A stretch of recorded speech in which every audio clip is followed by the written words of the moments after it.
May 21st, 2017. Mark your calendars, people. What's happening on that date? Well, it is the return of Twin Peaks for season number 3. And needless to say, I am fucking hyped and psyched for this shit because I've been waiting, like most fans, for a good 25 years for this to happen. That should say enough. I'm a massive Twin Peaks fanboy, almost. I can still take the criticism of it. So I consider myself a full-on fanboy. But yeah, I am definitely of the mind that it's one of the best television shows that's ever been produced. Period. And I've not lying when I say I've probably watched each episode at least 40 times. Some more than others, and that is not an exaggeration at all. I've binge watched that show, especially since Netflix, when they got it, even if just as background noise, just had that shit on repeat. So yeah, I am totally psyched. And it's one of two things that I never thought would happen, that even though I consider myself agnostic, I might have to start considering that there's a higher power out there, because not only is Twin Peaks coming back, but Faith No More got back together and released an album a couple years ago. And that's, for those that don't know, that's my favorite band is Faith No More.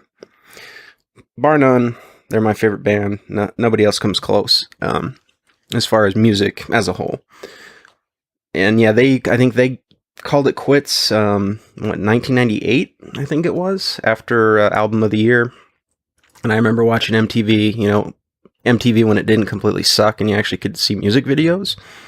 Remember Headbangers Ball? Fucking awesome. You could see Pantera videos on at night, and Metallica videos, and Beavis and Butthead. If you watched Beavis and Butthead, you had heavy metal videos. I mean, they'd trash on some of the bands you liked, but it was still awesome, So yeah, music was actually relevant back then, and unlike now, which it's just, assembly line garbage.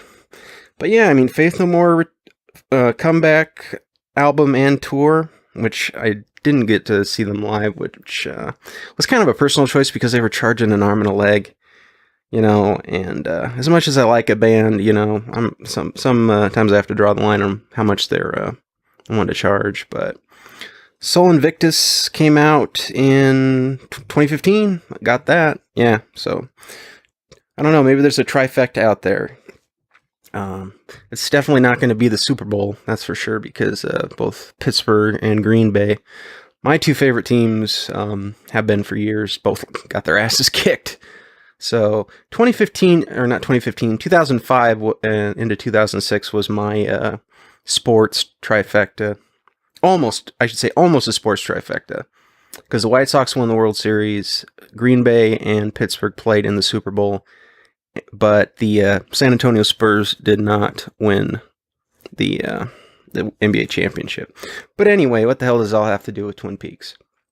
Well, yeah, it's amazing. I mean, it had been announced last year that they were considering bringing it back, and not only bringing it back, but having David Lynch just in charge of the whole thing, which is why the show ended up, after a stellar first season, into the second season, where the whole who killed Laura Palmer case was solved.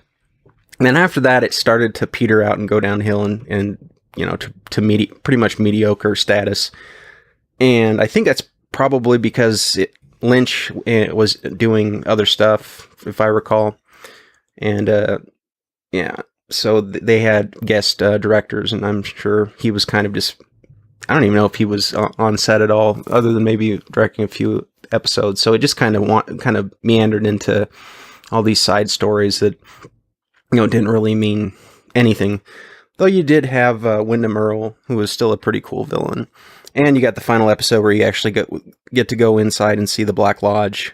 So yeah, the final season, at least of the original to the last episode with Dale Cooper inside the Black Lodge, is really cool. And it's another thing that I'm excited about is that it's on Showtime, where I'm pretty sure it was on network television when it first ran. I don't know if it was ABC or NBC or CBS. I'm not sure what, but And why I say that is because even though there are fans out there that may disagree with me, Fire Walk with Me, I feel, is probably, as far as the darkness and the edginess and the mood of the movie, tells and gives a better feel for the Twin Peaks universe better than the television show ever did. But it's got, sex and violence, and and it's a little, like it's a little more in your face. But I mean, some people are kind of kidding themselves when they don't think that, if they don't never actually realize the context of Laura Palmer's murder and her life and led up and what happened and everything. So I don't want to spoil it in this video, so I won't go into that too much, because I'm sure there's people that haven't watched it yet. And if you haven't, and I'm pretty sure it's you can. I'm not sure if they'll let you stream the original 2 seasons on Showtime now, or if Netflix still has it. But if you want, it's good a time as any if you're new to the Twin Peaks universe, to go ahead and just watch all those episodes. At least through until they solve the case, and Dale Cooper finds out who it was that killed Laura, and all that wraps up. At least to that point, I mean, it's some of the best television you're ever going to watch. It's quirky. It's got some really unique, bizarre characters, so it's definitely got that cult appeal to it. And it did really well as far as ratings go, and it's influenced a lot of pop culture. I mean, The Simpsons did a spoof of the Black Lodge. I think Lisa and the police chief, he's trying to solve a case, and they're doing that kind of that reverse speak. That actually, the actor that played the arm, it's kind of weird to call it the arm, but he's basically this dwarf. I can't remember his name. I'll look it up. But he is basically plays the kind of the symbolic or spiritual embodiment of this one other entity's severed arm. And like I said, you'd have to watch the show to understand what that's all about. But so yeah, that actor actually, as a kid, invented that way of talking. And there's a video online that just shows that how you do it. So if you've ever seen even if you watch a clip on YouTube of the Black Lodge, you'll notice that people talk in a really weird way. It's basically I don't know if they phonetically say the word backwards and then they flip it and play it the other way, so it sounds like it would in English, but it's all kind of trippy and stuff. And so that he had to teach a lot of the people in the cast how to do that were going to do scenes in the Black Lodge. He was also in a television program called Carnival that aired, I think 2002, 2003-ish, maybe 2004. But it was potentially a really, really good television program that for some reason they pulled the plug on, and I think it could have, it has a cult status, kind of like Twin Peaks. So yeah, Carnival, if you want to check out something that's actually original, which seems to be what the television industry tends to pull the plug on these days, check out Carnival. But anyway, so I mean, it's some pretty heavy shit going down as far as what takes place in what is inferred to of what happened to Laura Palmer, and you get to see and basically, for those who don't know, Fire Walk with Me is the backstory of what takes place up to the point where the season pilot starts for season 1 of Twin Peaks. I'm a massive David Lynch fan in general, so most of what he's done, as far as film goes, I'm gonna highly praise, and I might do some film reviews of his stuff. Lost Highway is one of my all-time favorite movies. I mean, that's just another incredible head trip. Great movie, great acting in it. So yeah, I would recommend Lost Highway. Of course, Mulholland Drive, so on and so forth. But yeah, I'm looking forward to seeing how they play it out, since the way that the second season ended, or the season initially ended and the series ended, was, from what I understand, it wasn't necessarily intended to be that way.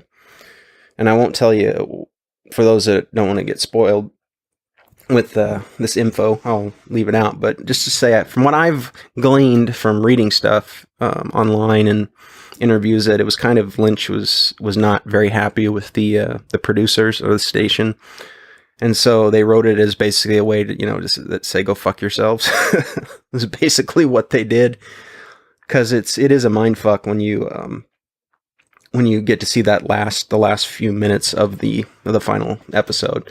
And it sounds like I don't think they're gonna retcon any of that, which I think is cool, because it does open up a lot of possibilities.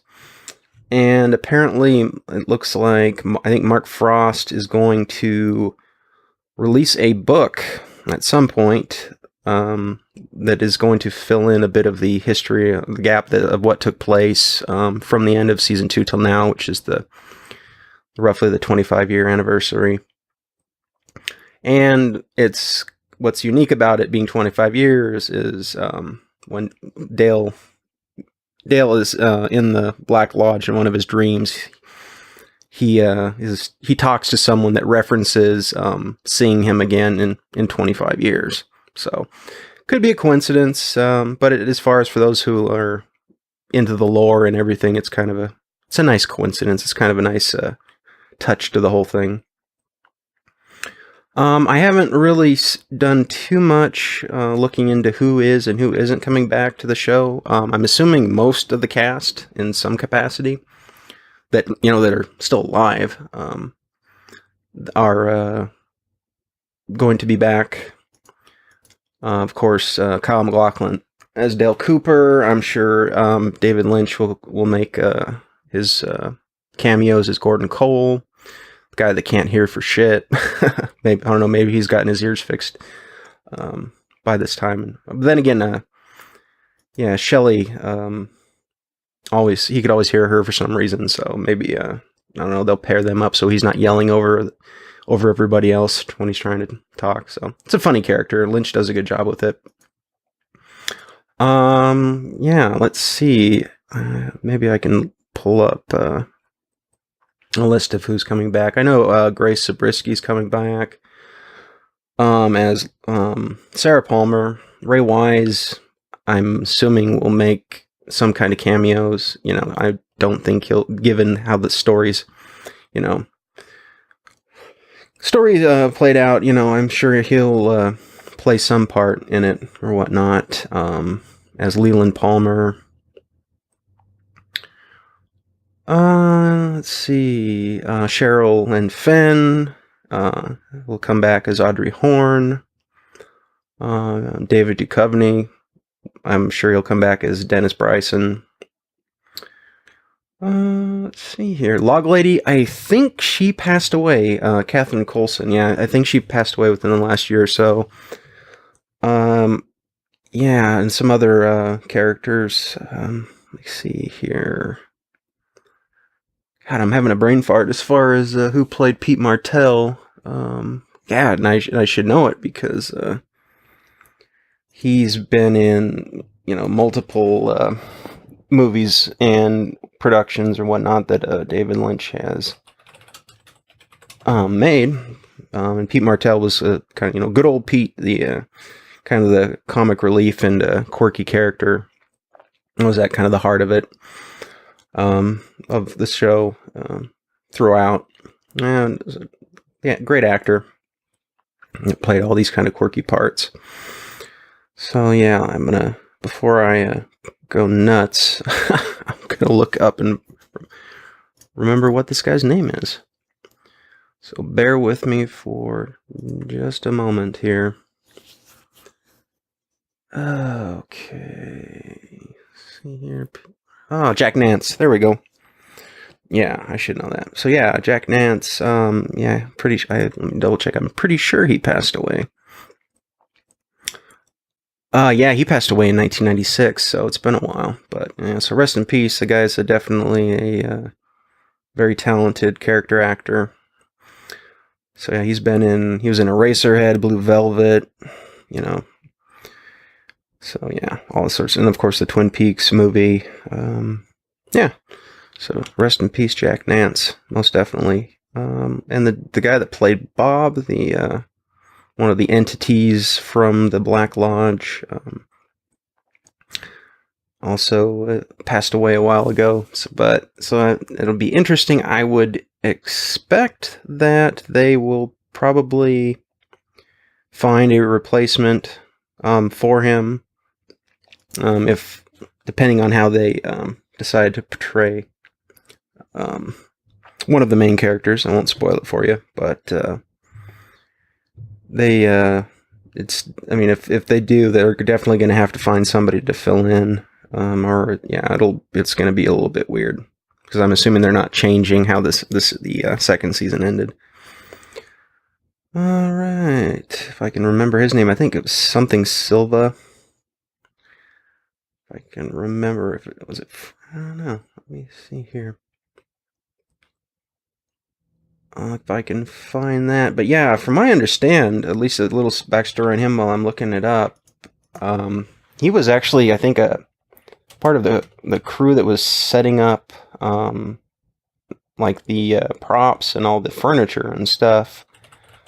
And wasn't Frank Silva, Killer Bob, and so he was basically like this kind of demonic entity that is part of the underlying plot of the story.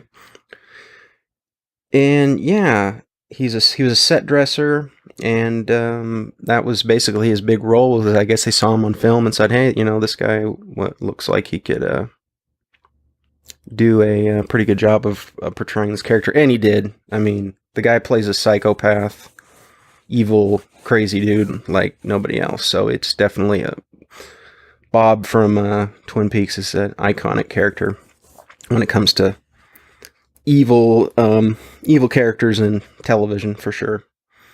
Guy does an awesome job. And if you take a look at him, look up Frank Silva, yeah, that guy looks like somebody that you don't want popping up in your nightmares.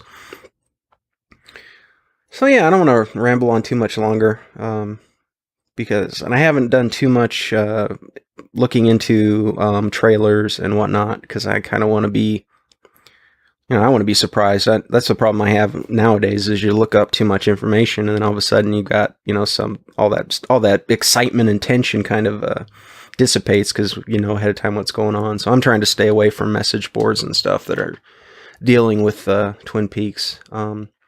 But yeah, I definitely plan on doing episode reviews of this new season when it starts. And I may even go so far as doing reviews of all the original episodes from season 1 and season 2, as well as a review in depth of Fire Walks with Me, which also will include the bonus features and some of the stuff that was left out. And on that note, I guess I should say I'm also considering doing the reviews for the next Game of Thrones season as well. So if people are interested in that, heck, maybe I'll even put a little bit of a MGTOW spin on it if I can find it.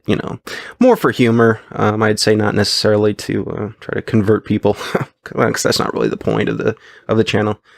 And maybe do some of the same for the previous seasons of Game of Thrones. So I'm always looking for ideas of what people want to have covered on the channel. But yeah, Twin Peaks is definitely a go. I'm going to cover all the episodes. And that's about it for this video. I hope everybody is having a good week so far. It's Monday, so we'll make it to Friday somehow. I'll see you guys later, and take it easy.